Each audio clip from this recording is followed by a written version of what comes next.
저희가 준비한 9위 최상목 권한대행 한덕수 총리와 다른 판단했다 이 얘기를 해보겠습니다.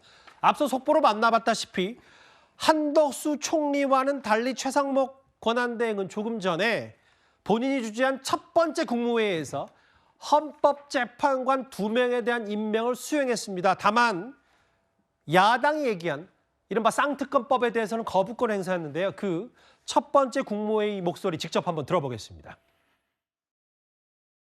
헌법을 수호할 책무가 있는 정부로서 그 위헌성이 해소되지 않고 국익과 국민의 기본권 측면에서도 우려가 많은 법안들을 그대로 공포하는 것이 과연 책임 있는 자세인지 수없이 고민했습니다.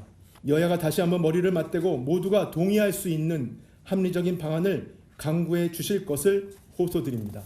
12월 27일 대통령 권한대행을 승계한 저는 하루라도 빨리 정치적 불확실성과 사회 갈등을 종식시켜 경제와 민생 위기 가능성 차단이 필요하다는 절박함에 헌법재판관을 임명하기로 결정하였습니다. 여야 간 합의에 접근한 것으로 확인된 정계선 조한창 후보에 대해서는 오늘 즉시 임명하되 나머지 한 분은 여야의 합의가 확인되는 대로 임명하겠습니다. 헌법재판소 자체가 제 기능을 못하는 걸 막기 위해 국정 안정을 막기 위해서 여러 가지 결단을 했다.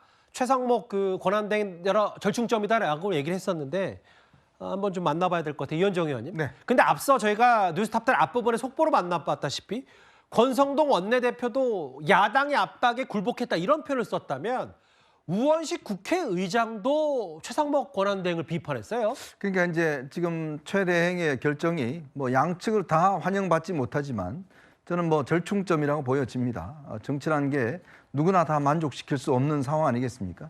저는 참 아쉬운 게 이런 결정을 한덕수 대행이 했더라면 그나마 국정 안정이 좀 됐지 않을까라는 그런 생각이 드는데, 왜냐하면 한덕수 대행에게 사실은 최 대행이 굉장히 원래 당초에 이런 헌법재판관 임명을 강하게 요구를 했다고 그래요.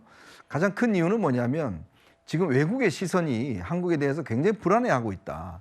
이렇게 되면 만약에 이 헌법재판관들까지 임명하지 않게 되면 대통령 탄핵이 정상적으로 진행이 되지 않는 절차를 밟지 않는 이런 상황이 되면 국가 신인도에서 큰 문제가 생긴다.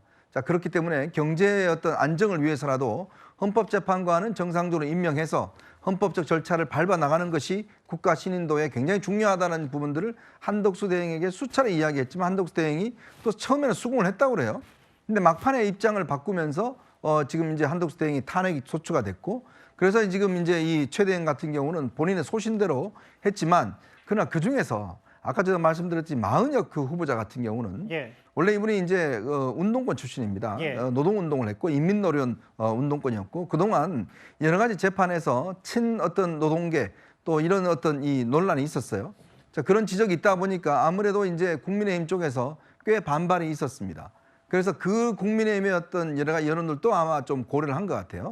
그래서 나머지 조한창이나 정계선 이 두 분은 별로 큰 의견이 없었기 때문에 양쪽 임명을 했지만 마은혁 후보자 같은 경우는 예전에 어떤 경력이나 어떤 판결의 어떤 내용 때문에 국민의힘에서 상당히 불편해하기 때문에 그런 부분들을 고려해서 여야의 어떤 합의를 요구하는 이런 선에 절충을 했지만, 그러나 양측 입장에서 보면 다 만족할 수 없는 거지만, 그러나 국가 전체로 봐서는 저는 상당히 어떤 면에서 보면 중간지대에서 그래도 올바른 선택을 했다 이렇게 평가하고 싶습니다. 이현정 의원은 개인적으로 이 절충점을 찾는 최상목 권한대행의 판단을 좀 기본적으로 점수를 좀 높게 줄인 것 같은데요. 중앙일보 보도에 따르면 이미 한덕수 권한대행, 한덕수 총리가 탄핵당하기 전에도, 탄핵 소추안이 통과되기 전에도 불확실성을 빨리 끝내려면 헌법재판관을 임명해야 된다. 대법원, 헌법재판소 임명 가능 입장이 있을 테니까 근거가 있는 거니까 판단을 따라야 된다라고 얘기를 했었거든요. 김기웅 부대변인. 근데 아까 권성동 원내대표는 이거 야당에 굴복한 거다 이렇게 얘기를 하고 있어요. 아무래도 이 헌법재판관 임명 문제가 이 문제뿐만이 아니라 예를 들어서 내란 특검과 김건희 여사 특검 이런 부분과 다 연결이 돼 있다고 봅니다. 그렇기 때문에 어떻게 보면 협상을 할 때 일종의 기싸움도 있는 거 아닙니까? 그런 측면에서 있을 때 저는 권성동 원내대표가 얘기하는 것도 일정 부분 맞는 부분이 있지만 저는 최상목 권한대행이 했던 이 부분에 대해서 당내에서도 일정 부분 지지하는 어떤 의견이 있다고 봅니다. 그렇다면 최상목 권한대행이 양보를 한 거죠. 어떻게 보면 야당 측의 의견을 적극 반영을 해서 3명 중에 2명에 대해서는 임명을 한 겁니다. 그렇다면 내란 특검하고 김건희 여사 특검 관련해서 가지는 어떻게 보면 그 상권 분립에 어긋나는 독소 조항이 있지 않습니까? 예. 그리고 무엇보다도 야당 쪽에서 얘기하는 주장하는 모든 것들을 다 소위 말해서 백화점식 나열된 것들을 다 들어 넣어서 했던 예. 그 소위 말해서 내란 특검과 김건희 여사 특검은 쉽게 보면 윤석열 정부를 어떻게 보면 다 하나부터 열까지 다 수사하겠다는 무소불위의 특검이라고 할 수 있거든요. 예. 그런 부분에 있어서의 앞으로의 여야가 뭔가 논의를 통해서 일정 부분 독소종을 줄이는 그런 차원으로서의 어떤 길을 최상목 권한대행이 일정 부분 제시한 거 아닌가 그런 생각을 해봅니다.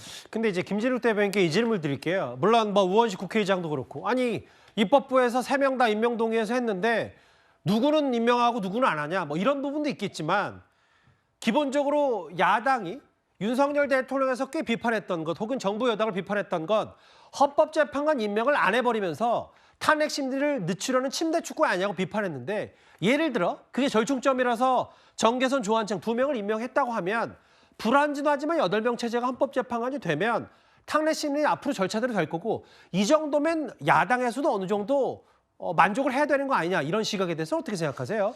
글쎄요, 뭐 그렇게 주장하시는 분들도 있을 수 있습니다. 특히 뭐 국민의힘의 일부 또 패널들께서도 그동안 여야에서 한 명씩 추천하는 것으로 이렇게 결론을 내자 이런 식으로 주장도 해 오셨는데 예. 오늘 그 주장대로 이 최상목 권한대행께서 이제 결국은 그 주장을 수용하시는 것처럼 보입니다. 저는 잘못됐다. 아까도 제가 이 최상목 권한대행의 이 결단이 빛이 발했다 이런 표현을 써드렸는데 지금 우원식 국회의장께서 또 국회 선출권에 대한 침해다 이렇게 직접적으로 비판을 하시잖아요. 이 부분에 대해서 최 권한대행께서 어떤 기준을 가지고 마은혁 후보를 제외했는가 하는 부분에 대한 설명이 나와야 된다라는 것이고요. 예.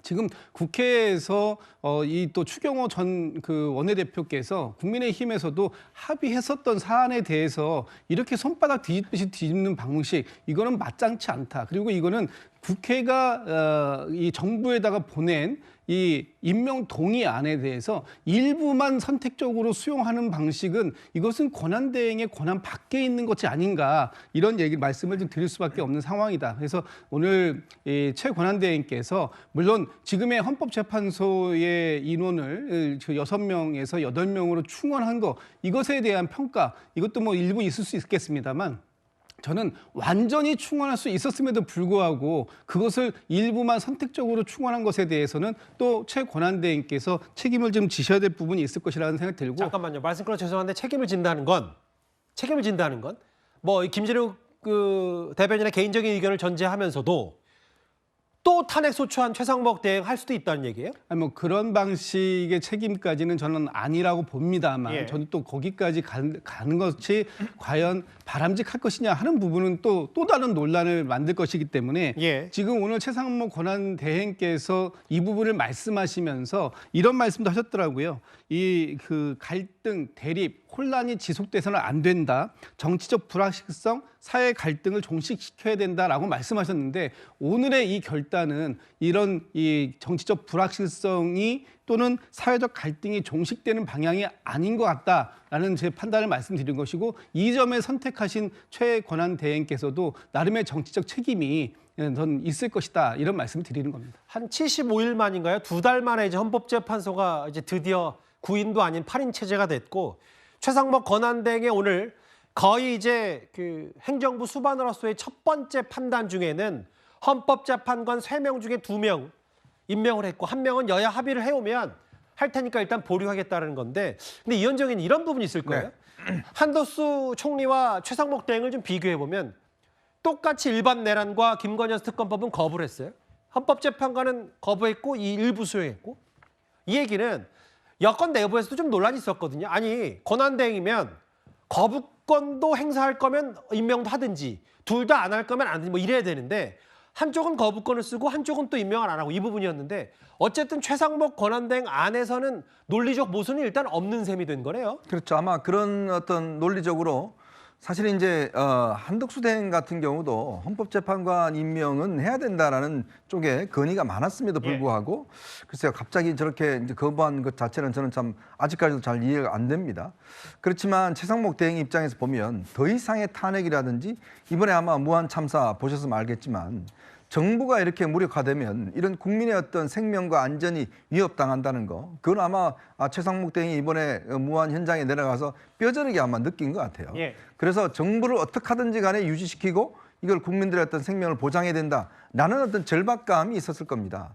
왜냐, 지금 최상목 대행까지 본인까지 지금 탄핵당하게 되면 그다음에 이주호 부총리잖아요. 뭐 그러면 줄줄이 이제 탄핵이 되는 거 아니겠습니까? 그러면 아마 굉장히 불안한 것이고 연초부터 아마 대한민국의 국가 신인도는 뭐 급속히 떨어질 것이고 환율도 오를 것이고, 그러니까 이런 부분에 대한 어떤 우려가 결국 이제 절충점을 찾은 거 아닌가 싶어요. 저는 그래서 뭐 우원식 의장이나 야당이나 지금 뭐 여당에서도 다 뭐 만족스럽지 못하지만 정치가 원래 이런 부분입니다. 정치는요, 한쪽이 전부 다 만족시키면 다른 쪽은 불만스러울 밖에 없어요. 예. 조금씩의 양보를 해서 타협점을 찾는 거거든요. 그래서 저는 지금 오늘 거부권 행사한 이 특검 같은 경우도 예. 지금 야당도 이제 더 이상의 이 특검, 사실 지금 대통령 탄핵되고 지금 수사까지 벌어지는 상황 아니겠습니까? 예. 자, 이런 상황에서 본인들이 무소불위의 지금 특검을 지금 2개를 내놨잖아요. 그거 하지 말고 저는 좀 이것도 타협을 해서 국민들이 이제는 더 이상 정치적인 리스크로 2025년을 좀 시작하지 않게끔 하는 게 저는 정치인들의 마지막 임무가 아닌가 생각이 듭니다. 일단 한덕수 총리와는 다른 판단을 했습니다. 최상목 권한대행은. 그 권영진 의원이 지금 제주항공 여객기 사고 대책위원장을 맡고 있는데 최상목 권한대행에 대해서 이렇게 설명을 했습니다. 지금 재난의 컨트롤 타워인 행안부 장관도 지금 공석이잖아요. 그다음 치안의 총책임자인 경찰청장도 공석이다 보니까 근본적으로는 지금 대행의 대행 체제가 이 대형 참사를 수습하는데 참 어려움이 많구나라는 것을 현장에서 목도하고 왔습니다. 그 이런 부분일 거예요. 지금 뭐 외교, 안보, 행정, 경제에 이어서 지금 최상목 권한대행이 재난까지 맡은 상황이 됐기 때문에 이동학 의원님. 네. 뭐 우원식, 권성동, 뭐 국회의장, 여당 대표 다 원내대표 반발하고 있어도 절충점을 찾아서 국정을 안정시켜야 되는데 방점을 찍어야 되는 거 아니냐. 이런 생각에 대해서는 어떻게 판단하세요? 저도 1인 사역을 하는 것은 굉장히 어려운 이 상황이다라는 생각을 하고 있는데요. 지금 최상목 이 권한대행이 한 것은 정치가 아니고요. 지금 정치를 할 수 있는 영역이 아니었어요. 이것은 불법이에요. 왜냐하면 위헌적 요소가 있는데 헌법 111조 3항은 이 대통령이 국회에서 추천된 3인을 임명한다 이렇게 되어 있습니다. 임명하지 않을 권리도 없고요. 거기에서 선별할 권리도 없습니다. 자신의 권한이 없는데 그거를 권한이라고 지금 인식을 하고 있는 거예요. 그래서 잘못 행사했다라고 생각이 들고 내일 아마 뉴스나 내일 신문에서 여러 가지 칼럼들이 실릴 텐데 일정 부분 그래도 묘수를 찾았다라고 평가하는 신문도 있는가 하면 또 다른 쪽에서는 이것은 위헌이다라는 얘기도 분명히 있을 것 같습니다. 그런 점에서 이 부분은 마지막 한 명 남은 사람 역시 임명을 해야 될 것이다라고 저는 생각을 하고요. 그다음에 국회에서 결국엔 이 합의했던 것 아닙니까? 그런데 갑자기 본인이 뭔데 이것을 합의 안 한 것으로 국민들께 호도를 하는 것에 대해서는 다시 평가를 받을 일이라고 생각하고요. 다만 이런 지점들은 평가를 하더라도 결국 혼자서 이 지금 여러 가지 어찌 보면 국난 상황에서 본인이 어떤 지고 있는 여러 가지 무게감 이런 것들도 야당에서는 이제 더 이거를 세게 막 얘기하기가 굉장히 어려워질 이 현실에 대해서는 저도 이해를 하고 인정을 합니다. 그런 지점에선 앞으로 나가야 될 부분들도 역시 최상목 대행이 이 묘수를 찾아가야 될 텐데 그럴 알겠습니다. 때마다 설명을 하는 게 굉장히 중요하다. 특히나 이 야당에게 설명하는 건 너무너무 중요하다 이렇게 생각합니다. 헌법재판관 2명을 임명하겠다고 최상목 권한대행이 얘기했기 때문에 일단 8인 체제가 되면 대통령에 대한 탄핵 심리 속도도 좀 더 빨라질 수 있어요.